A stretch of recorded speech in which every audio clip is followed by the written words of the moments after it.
Greetings and welcome to another edition of Science Sunday here on the 6th floor of the South Tower in our capital city at the Science Center with Aoife Ryle. What do you have for us today? All right, so we're going to be talking a little bit about how we can maybe change the effects of air when we change its temperature. Okay.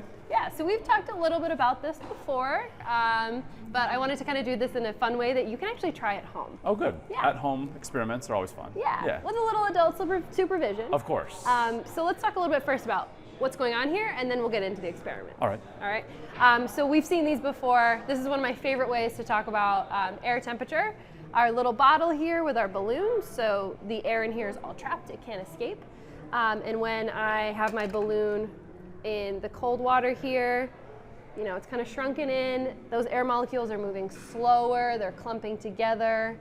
And when we place it in the hot water, those molecules start moving faster, they spread out, right? I like to think about it, if you had a bunch of like kids in a hot room, they're not gonna wanna be near each other, right? They're gonna spread out. It's a good analogy. But if we move them maybe into a really cold room, you might clump together, try to stay warm.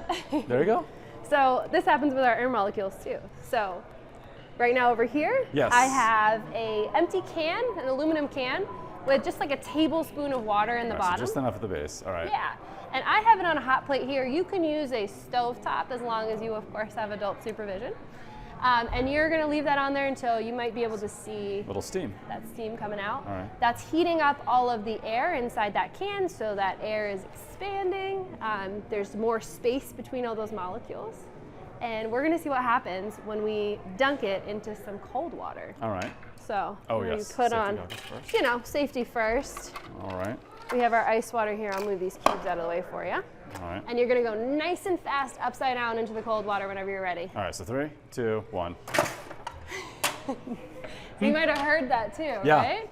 And you can see our can all crunched in there. So when we heated it up, like we said, there's more space between those air molecules. But then when they get cold really quickly, they want to clump together, and so they don't take up as much space. And so that can is going to crunch inward. So you can sometimes crush a can by stepping on it, but this is a much more, Yeah. you know, scientific, fun way to do so. Oh yeah, I think so. Yeah, definitely.